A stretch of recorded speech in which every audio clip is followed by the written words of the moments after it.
जेबा नहीं बुझे के हो, जेबा नहीं बुझे के हो, শুনিতে শুনিতে সে কি অদ্ভুত চৈতন্য চরিত।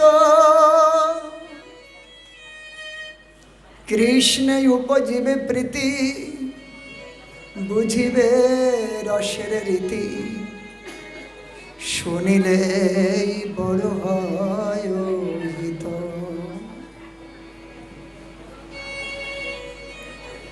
আমরা বিগত অধিবেশনে মহাপ্রভুর বিষ্ণুপ্রিয়ার সহিত পরিণয় শ্রবণ করেছিলাম। গৌর নারায়ণ লীলা, মহাপ্রভুর যে এই লীলা, এটি বৈকুণ্ঠ লীলা। নারায়ণ তিনি গৌরসুন্দরের এই গৃহস্থ লীলা পর্যন্ত তিনি গৌর নারায়ণ গৃহস্থ আশ্রম সংযোগ লীলা প্রকট করেছেন। মহাপ্রভুর এই লীলা চৈতন্য ভাগবতে বিস্তারভাবে বর্ণিত হয়েছে। বিষ্ণুপ্রিয়া আজ মহাপ্রভুর পাদ পদ্মে মহাপ্রভুর চরণ সেবা করছেন। 3 মাস ব্যতীত হয়েছে মাত্র বিবাহের। মহাপ্রভুর গয়া যাত্রার সংকল্প হল বিবাহের 3 মাস পরে। বিয়োগ শুরু হতে লাগলো। সমস্ত ভক্তদের কাছে মহাপ্রভু আজ্ঞা চাইলেন, গয়া যাত্রা করবেন। মহাপ্রভুর সাথে কিছু ভক্তও গেলেন, ছাত্র। গয়াতে আর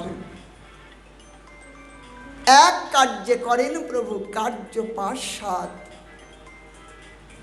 এক কার্যের দ্বারা অনেক কার্য সমাধান করেন। সেই গয়া তীর্থে ঈশ্বর পরিপাদ অপেক্ষা করছেন মহাপ্রভুর সাথে মিলবার জন্য।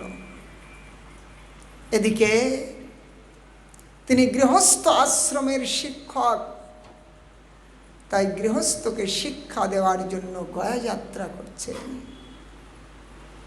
শ্রীমদ্ ভগবদ গীতাতে বলেছেন, যদ যদা চরতি শ্রেষ্ঠ, যদ যদা চরতি শ্রেষ্ঠ তত্তৎ এবেতর জনা সজাত প্রমাণম কুরুতে লোকস্তদনুবর্ততে। শ্রেষ্ঠ ব্যক্তি যেটি আচরণ করেন, কনিষ্ঠ তার অনুসরণ করেন। তাই শ্রীমন মহাপ্রভু আপনি আচরি জীবের শিখায়, আপনি না কইলে ধর্ম শিখানো না যায়। সেই গয়া তীর্থ তার মহিমাকে লুপ্ত হয়ে যাবে যদি ভগবান স্বয়ং না করেন। তাই মহাপ্রভু পিণ্ড প্রদানের নিমিত্ত করলেন।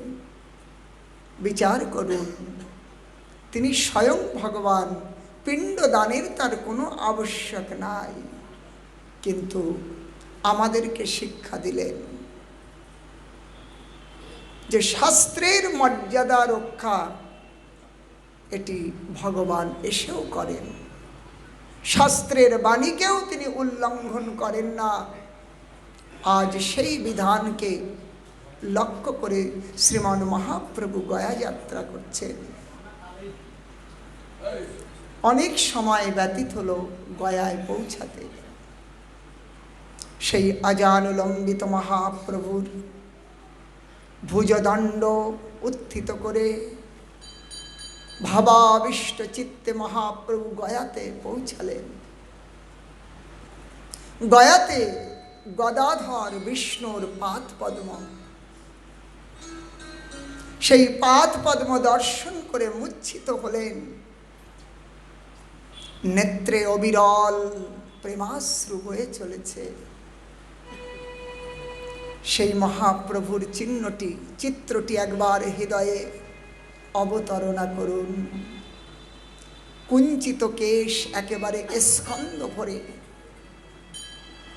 সেই মুখমণ্ডল চন্দ্রমার শোভাকেও নিন্দা করছে। ত্রিকচ্ছ বসন, সেই দন্তগুলো যেন কুন্দ ফুলের সাজানো শাড়ি। ওষ্ঠদয় রক্তবর্ণ, নেত্রযুগল কান পর্যন্ত লম্বা লম্বা। কস্তুরী তিলকম ললাট পটলে, আর নাসা ভরে ঊর্ধ্বপুণ্ড তিলক। বক্ষস্থলে কৌস্তুভম, নাসাগ্রে বরমৌক্তিকম, করতলে বেনুম করে কঙ্কনম। যে গোপালের যে সৌন্দর্য বর্ণন করেছে, সেই সৌন্দর্যের সম্পূর্ণ বহিরাকৃতি এই গৌর অঙ্গেতে প্রস্ফুটিত। সৌন্দর্যের সর্বোপরি সীমা এই গৌর অঙ্গেতে প্রস্ফুটিত হয়েছে। সেই বিষ্ণুপাদ পদ্ম দর্শন করলেন। বিষ্ণুপাদ পদ্ম দর্শন করে অঝোর নয়নে কেঁদে চলেছেন মহাপ্রভু। মহাপ্রভুর এই লীলা, এই লীলা কেবল কান্নার লীলা। এইখান থেকে শুরু হচ্ছে মহাপ্রভুর মহাভাবের প্রারম্ভ। সেই সময় মহাপ্রভুর সঙ্গে গোপী গীত, রাস পঞ্চোধ্যায়ের যে গোপী গীত, সেই গোপী গীতে স্মরণ করলেন। মহাপ্রভুর ইচ্ছাতে তার হৃদয়ের মধ্যে সেই গীত গাওয়ার ইচ্ছা জেগে উঠল। গোপী গীত গাইতে শুরু করলেন। গোপী গীত শুনবার সাথে সাথে সেই রাধার বিরহ শ্রবণ মাত্র আর মহাপ্রভু স্থির থাকতে পারলেন না। উন্মাদ হয়ে উঠলেন। একেবারেই দিক বিদিক তিনি ছুটে বেড়াতে লাগলেন। কৃষ্ণ হে, কৃষ্ণ হে, কৃষ্ণ হে বলে একেবারেই রাধার সেই নিহিত যে ভাব, রাধা ভাব নিয়ে গৌর অবতার। সেই রাধা ভাব এতদিন পর্যন্ত যেমন বীজের মধ্যে বৃক্ষ লুপ্ত থাকে, অনুকূল পরিবেশ পেলে যেমন বীজ অঙ্কুরিত হয়, আজ শ্রীমান মহাপ্রভুর সেই রাধা ভাবরূপী বীজ অঙ্কুরিত হলো, ফুটে উঠল। আজ হে কৃষ্ণ, কৃষ্ণ হে, কৃষ্ণ হে বলে আজ দিক বিদিক ছুটে চলেছেন মহাপ্রভু। শিষ্যগণ শান্ত করলেন মহাপ্রভুকে। মহাপ্রভু সেই গয়া তীর্থে অবস্থান করেছেন। একদিন জ্বর অভিনয় হলো মহাপ্রভু। জ্বর এসছে, বৈদ্য আসলো, কিন্তু ঠিক হলো না। মহাপ্রভু নির্ণয় দিলেন, যদি এই ব্রাহ্মণের পাদোদক চরণামৃত আমি পাই, তাহলে আমার এই ব্যাধি বিমুক্ত হয়ে যাবে। মহাপ্রভু ব্রাহ্মণ এবং সেই ব্রাহ্মণের মহিমা দেখালেন। ব্রাহ্মণ এই জগতের দেবতা, ভূদেব পৃথিবীর দেবতা হলো ব্রাহ্মণ। 4 বর্ণের গুরু হলো ব্রাহ্মণ। মহাপ্রভু সেই ব্রাহ্মণের মহিমা জগতে স্থাপন করলেন। ভক্তজন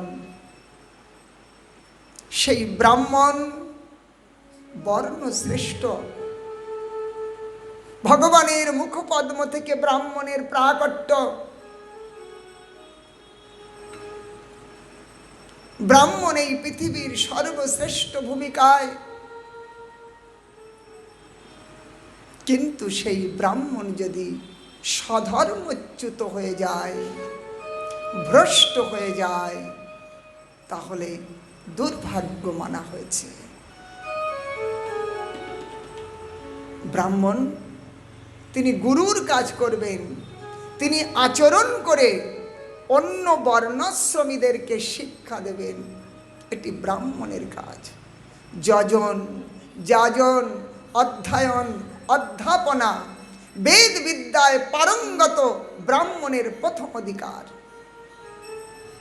ব্রহ্ম জানাতি ব্রাহ্মণ, যিনি ব্রহ্মে বিচরণ করবেন তিনি ব্রাহ্মণ। কেবলমাত্র টাইটেলের দ্বারাই ব্রাহ্মণ নির্ণয় হয় না। আমাদের পদবিতেই আমরা ব্রাহ্মণ আছি, কিন্তু কর্মেতে আমাদের কোনো ব্রাহ্মণত্ব নাই। মহাপ্রভু যিনি ব্রাহ্মণ কুলে জন্মে স্বধর্মে স্থির আছেন, তিনি ব্রহ্মের উপাসনা করছেন, সেই ব্রাহ্মণের পাদদাগ পান করা সেটি মহাপ্রভুর শিক্ষার মধ্যে। তাতে ব্রাহ্মণের মহিমা জগতে প্রকটিত হল। মহাপ্রভু সেই বিপ্র পাদদাগ পান করে সুস্থ হলেন, বিধিবৎ পিণ্ড প্রদান করলেন। একদিন তিনি শুনতে পেলেন যে মাধবেন্দ্র পরিপাদ, যিনি ভক্তি কল্পতরুর প্রথম অঙ্কুর স্বরূপ, মাধবেন্দ্র পরিপাদ, সেই মাধবেন্দ্র পরিপাদের অত্যন্ত নিকটতম শিষ্য ঈশ্বর পরিপাদ, তিনি এই গয়া তীর্থে অবস্থান করছেন। আহা, শুনতেই মহাপ্রভু সেই ঈশ্বর পরিপাদের চরণ দর্শনে পৌঁছালেন। ঈশ্বর পরিপাদ বসে আছেন, মালাতের মন্ত্র জপ করছেন, শাশ্রু নেত্র, পুলকিত শরীর, একান্তে নির্জনে অর্থ নিমিলিত নেত্রে তিনি ভগবত নাম জপ করছেন। সেই সময় মহাপ্রভু যে লুটিয়ে পড়লেন ঈশ্বরপুরীর পাদ পদ্মে। মহাপ্রভুকে দর্শন করে ঈশ্বরপুরীর সেই পূর্ব রাগ জেগে উঠল। এই সম্বন্ধ এক জন্মের হয় না, গুরু শিষ্যের সম্বন্ধ জন্ম জন্মান্তরের। চক্ষুদান দিলা যেই, জন্মে জন্মে প্রভু সেই, দিব্য জ্ঞান হৃদে প্রকাশিত। গুরু শিষ্যের সম্বন্ধ এক জন্মের নয়, তাই নিত্য তত্ত্ব সেই ভগবান শ্রী গৌরসুন্দরকে চিনতে পারলেন ঈশ্বরপুরী। তাই ঈশ্বরপুরীকে, মহাপ্রভুকে হৃদয়ে জড়িয়ে ধরলেন। মহাপ্রভু চরণ যুগলে পড়ে রোদন করতে লাগলেন, বারবার প্রার্থনা করলেন, প্রভু সংসার সমুদ্র হইতে উদ্ধার মোরে, এই দেহ সমর্পিলাম তোমারে। কৃষ্ণ প্রেমামৃতের অমৃত দান আমারে করাও প্রভু, এই চাহিদান। আমি তোমার কাছে চাই, সংসার থেকে আমাকে উদ্ধার করো। এই সংসার সমুদ্রে আমি দোদুল্যমান, বারবার আমি জোয়ার ভাটাতে ওই পাথরের কাঠের টুকরার মতো আমি বারবার যাতায়াত করছি। সংসার সমুদ্রে, সংসার সিন্ধু তরণে হৃদয়ম যদিস্বাদ, সংকীর্তনামৃত রসে রমতে মনস্যে, প্রেমাম্বুধৌ বিহরণে যদি চিত্তবৃত্তি, চৈতন্য চন্দ্র চরণে শরণম প্রয়াতু। সংসার দুঃখ জলধৌ, সংসার দুঃখ জলধৌ পতিতস্য কাম ক্রোধ নক্রমকরৈ কবলীকৃতস্য দুর্বাসনা নিগড়িতস্য নিরাশ্রয়স্য চৈতন্য চন্দ্র মম দেহি পদাবলম্বম। এই সংসার রূপী দুঃখের সমুদ্রে আমি পড়ে গেছি, পতিত পড়ে গেছি। আর এই সমুদ্রে, সংসার সমুদ্রে হাঙর কুমির, কাম ক্রোধ লোভ, এরা সবাই হাঙর কুমিরের মতো বিচরণ করছে। আর এরাই তো আমাকে গ্রাস করছে না। হ্যাঁ, অতএব আমি সেখানে পড়ে গেছি, এরা আমাকে গ্রাস করতে আসছে। আর তার মধ্যে অনেক বাসনা আমার মধ্যে জেগে উঠছে, দুর্বাসনা। অতএব প্রভু, এর থেকে আমি পরিত্রাণ কি করে পাব? পরিত্রাণের কি উপায়? হে মহাপ্রভু, একবার তোমার সেই চরণ যদি আমার অবলম্বন হয়, তাহলে এই ভয়ঙ্কর পরিস্থিতি থেকে আমি পরিত্রাণ পেতে পারি। ঈশ্বরপুরীর চরণে শরণাগত হলেন। ঈশ্বরপুরীকে কেঁদে কেঁদে বললেন, প্রভু আমাকে সেই ভাগবতীয় দীক্ষা মন্ত্র প্রদান করুন। ভকতি বিনোদ প্রভুর চরণে পড়িয়া এই হরিনাম মন্ত্র লইল মাগিয়া। মহাপ্রভু গুরুদেবের কাছে দুহাত প্রসাদ করে প্রার্থনা করলেন, সেই বস্তু আমাকে দাও, যে বস্তুর দ্বারা এই সংসার থেকে আমি উদ্ধার হতে পারি। ঈশ্বরপুরী তিনি নিজেকে ধন্য বলে মনে করছেন। চৈতন্য, আজ আমার জীবন ধন্য হয়ে যাবে। আমরা গুরু পরম্পরায় কীর্তন করছি না, ঈশ্বর পুরীকে ধন্য, ঈশ্বর পুরীকে ধন্য করিলেন শ্রী চৈতন্য জগৎগুরু গৌর মহাপ্রভু। দীক্ষা গ্রহণ করলে শিষ্য কৃতার্থ হন, কিন্তু মহাপ্রভুর লীলায়, মহাপ্রভুর লীলাতে গুরু কৃতার্থ বলে মানছেন মহাপ্রভুকে দীক্ষা দিয়ে। দীক্ষার দিন নির্ণয় হলো, প্রাতকাল থেকে হরিকীর্তন চলছে, মহাপ্রভুর দীক্ষা হবে। ঈশ্বরপুরী নির্ণয় করতে পারছেন না যে কোন মন্ত্র প্রদান করব, কি মন্ত্র দান করব এই গৌরকে। কেন? পুরী সম্প্রদায়, 10 নামী সম্প্রদায়, মন্ত্র কি দেবেন এই চিন্তা করছেন। শ্রীমান মহাপ্রভু বললেন, গুরুদেব আজ রাত্রে আমি একটি মন্ত্র পেয়েছি স্বপ্নে, আমি একটি মন্ত্র স্বপ্নে পেয়েছি, সেই মন্ত্রটা আপনি শুনুন। কি মন্ত্র আমি পেয়েছি? এই বলে ঈশ্বরপুরীর কানে মহাপ্রভু মন্ত্র দিলেন। মন্ত্র পেয়ে ঈশ্বরপুরী প্রেমাবিষ্ট হয়ে গেলেন, নাচতে শুরু করলেন। এই মন্ত্র, এই মন্ত্র উচিত মন্ত্র। সেই মন্ত্র গৌরের কানে শুনিয়ে দিলেন। এখন দেখুন কে কাকে শিষ্য করলেন। তাহলে আগে মহাপ্রভু ওই ঈশ্বরপুরীকে শিষ্য করলেন, আর ওই শিষ্যের মন্ত্র আবার নিজে গ্রহণ করলেন। তাহলে এটি কেবলমাত্র গুরু করবার অভিনয় হলো। জগতের গুরু কৃষ্ণ, জগতের চৈতন্য গোসাই তিনি গুরু, 14 ভুবনের গুরু চৈতন্য গোসাই, তার গুরু ঈশ্বরপুরী কোনো শাস্ত্রে নাই। ঈশ্বরপুরীকে গুরু করলেন কেবলমাত্র শিক্ষা দেওয়ার জন্য। অতএব মন্ত্র আবার তিনি ফিরিয়ে নিলেন। এই গুরুকরণ হলো মহাপ্রভু। আর সেই গুরুকরণের পর থেকে মহাপ্রভুর ভাব জেগে উঠল। আজ গয়া যাত্রা থেকে তিনি যাত্রা করলেন পুনঃ নবদ্বীপে।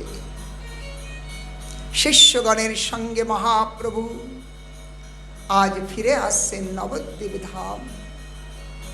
নবদ্বীপবাসী ভক্তগণ ক্ষণ প্রতিক্ষণ প্রতীক্ষা করছে, এই মহাপ্রভু বোধহয় এসে যায়, এই মহাপ্রভু এসে যায়। চতুর্দিকে ভক্তরা সব অপেক্ষায়।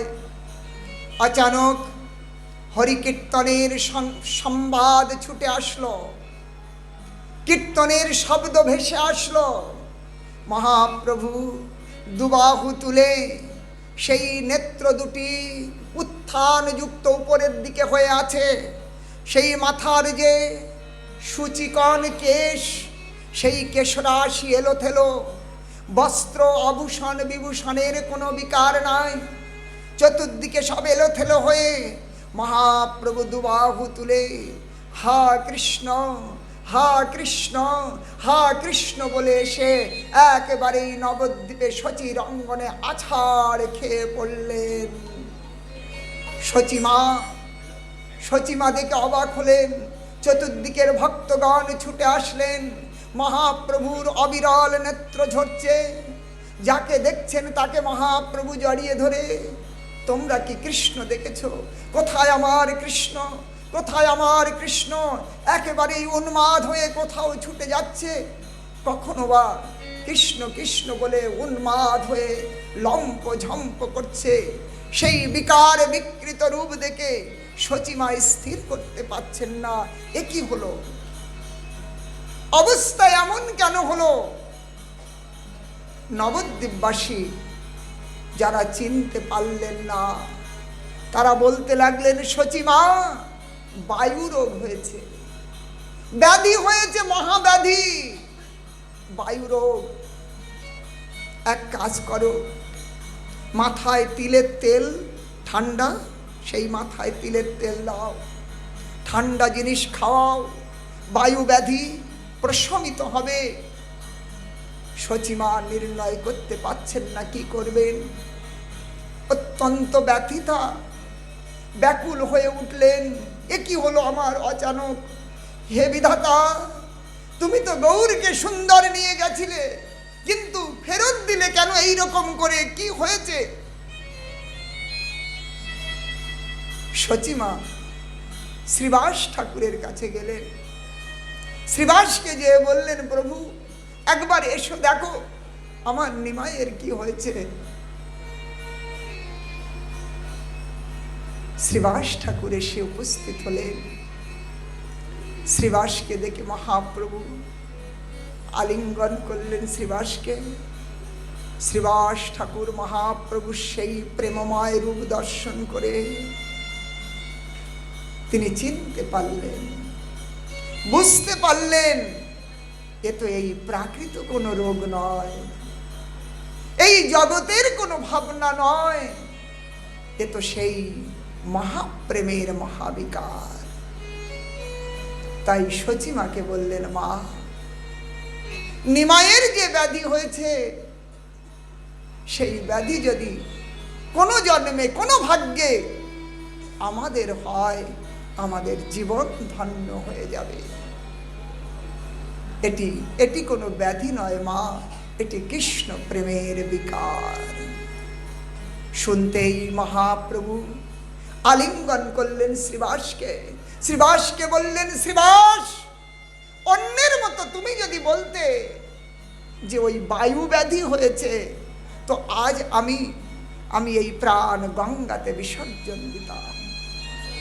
কি এই জগতে আমাকে চেনবার মতো কেউ নাই, তাহলে এখানে থেকেই কি লাভ? আমি যে প্রাণ বিসর্জন দিতাম। শ্রীবাস বললেন, মা, এ কৃষ্ণ নামের ব্যাধি, সেই ব্যাধির উপচারও কৃষ্ণ নাম।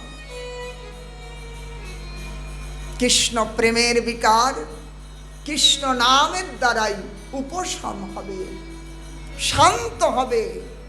অতএব মা, আমার বাড়িতে নিমাইকে পাঠাও, সেখানে আমরা কীর্তন করব, নিমাই শান্ত হবে।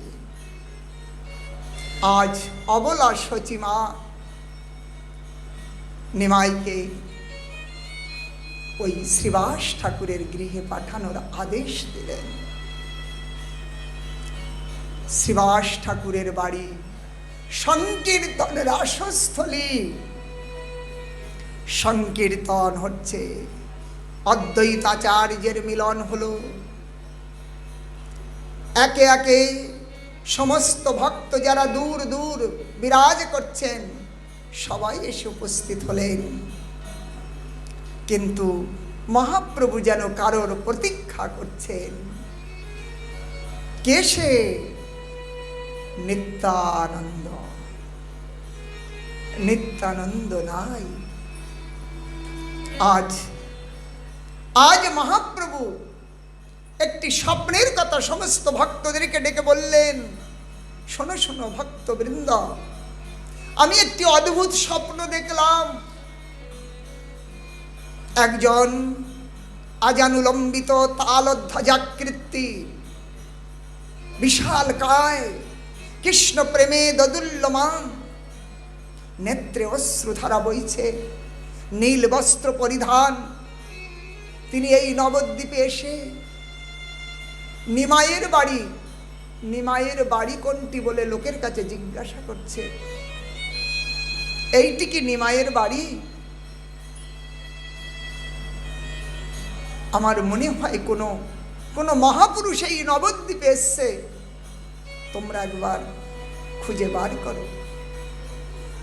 মহাপ্রভুর আদেশ পেয়ে ভক্তগণ কিবা গৃহস্থ আশ্রম, কিবা মঠ মন্দির, ত্যাক্তাশ্রম, সন্ন্যাসী, বানপ্রস্থি আশ্রম সর্বত্র বিচরণ করলেন, কিন্তু কোথাও সন্ধান পেলেন না। শ্রীমান মহাপ্রভুকে বললেন যে প্রভু কোথাও সন্ধান পাই নাই। মহাপ্রভু সমস্ত ভক্তকে বললেন, চলো। হরি সংকীর্তনের রোল, আকাশ বাতাস মুখরিত হলো। সংকীর্তন করতে করতে মহাপ্রভু সেই যোগপীঠ তন্নিকট শ্রীবাস অঙ্গন থেকে মহাপ্রভু সংকীর্তন করে চলেছেন। যেখানে নিত্যানন্দ প্রভু বিরাজমান, সেইখানে সে উপস্থিত হলেন নন্দনাচার্য প্রভুর ভবন। শ্রীমান মহাপ্রভু নন্দনাচার্য প্রভুর ঘরেতে পৌঁছাচ্ছেন। শ্রীমান নিত্যানন্দ প্রভু তিনি মাত্র 12 বৎসর বয়সে গৃহত্যাগ করে চলে গেলেন।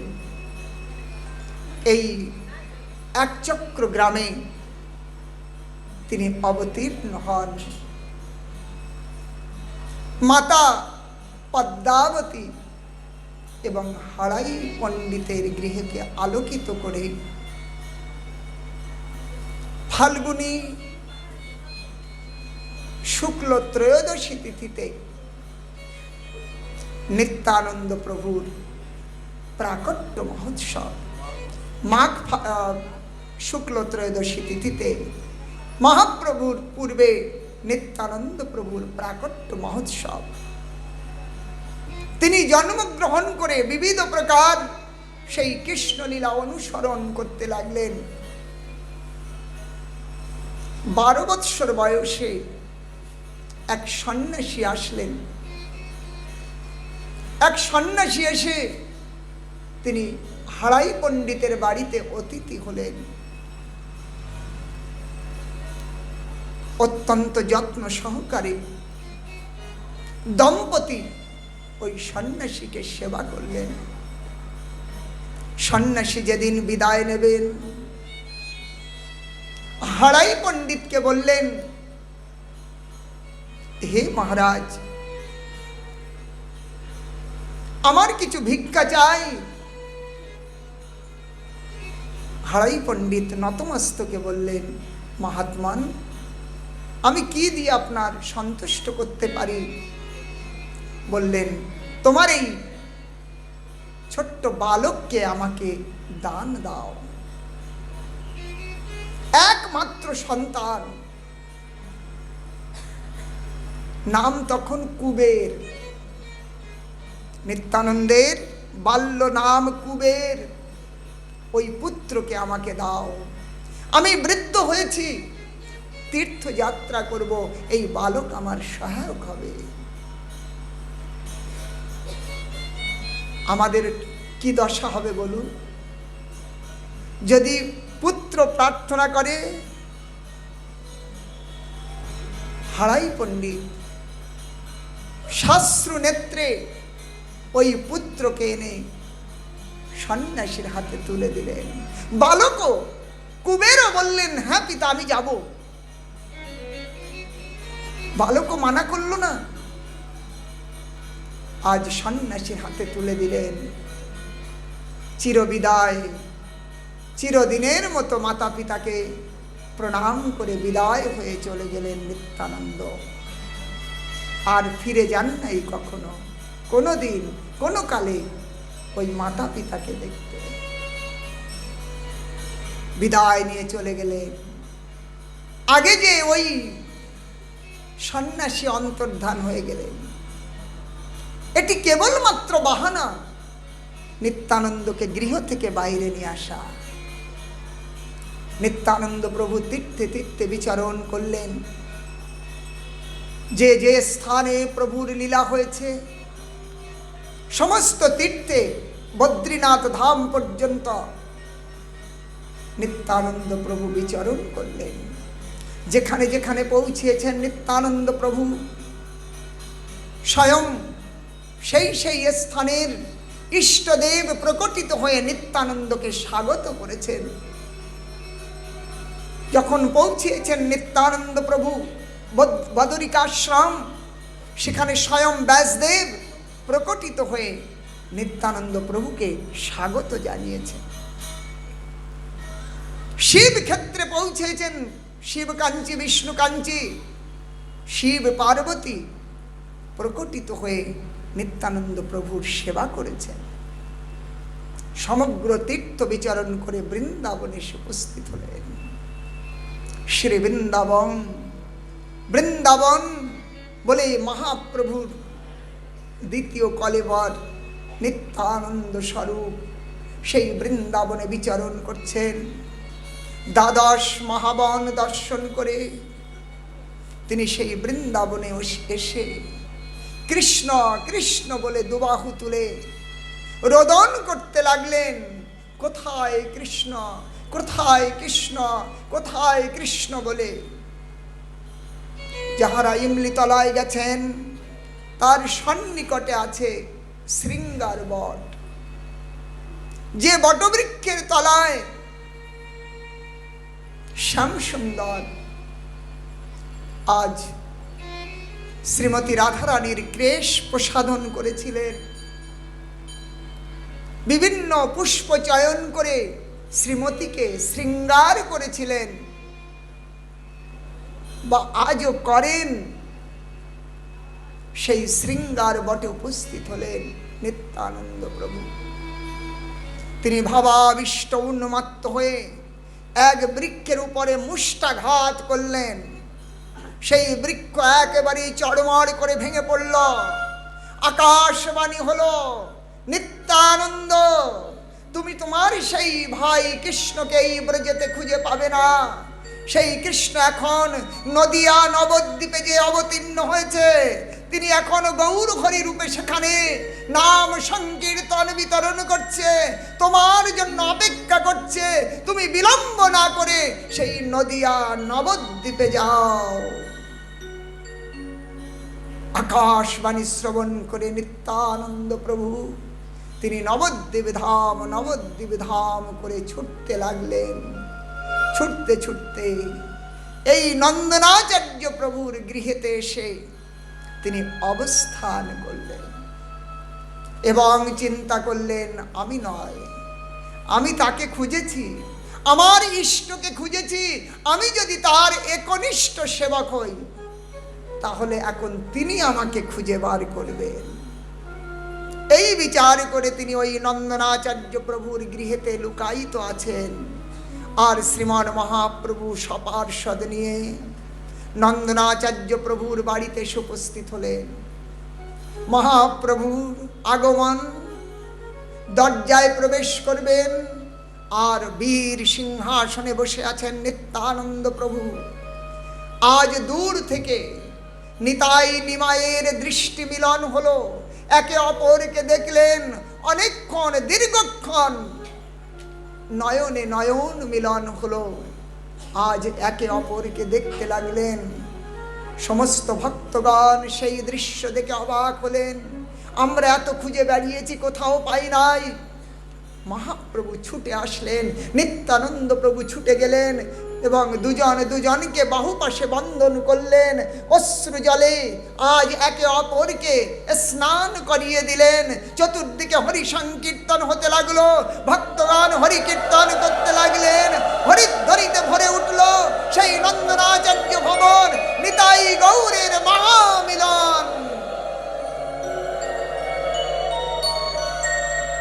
ধন মোর নিত্যানন্দ, সেই ধন স্বরূপ নিত্যানন্দ এবং গৌরাঙ্গের মহামিলন হলো। দয়াল পরম করুণা বহু দুই জন, নিতাই গৌর চন্দ্র।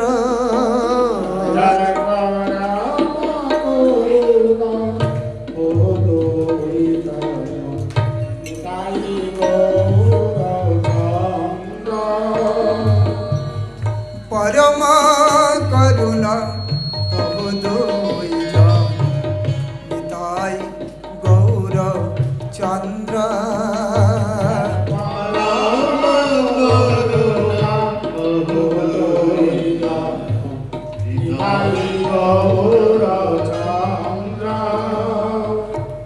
সবই অবতার সার শিরোমণি, সবই অবতার কেবল আনন্দ কন্দ, কেবল আনন্দ কন্দ। পরম করুণা বহু দুই জন, নিতাই গৌর চন্দ্র। পরম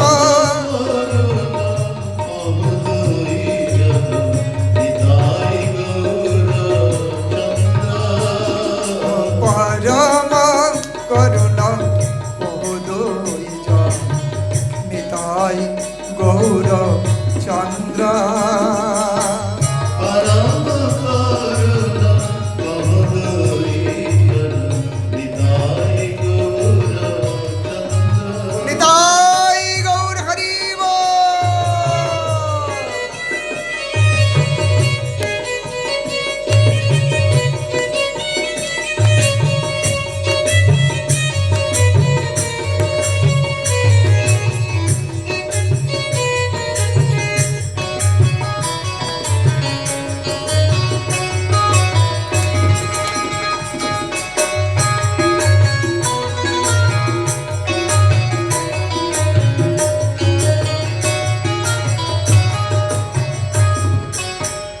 ভজ ভজ ভাই চৈতন্য নিতাই, সুদৃঢ় বিশ্বাস করি।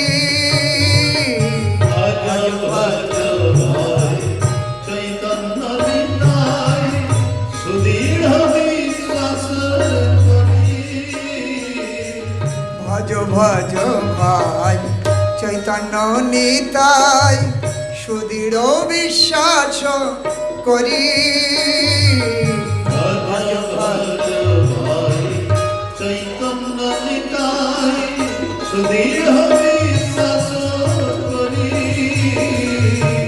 এ ভব ভজ ভজ ভাই চৈতন্য নিতাই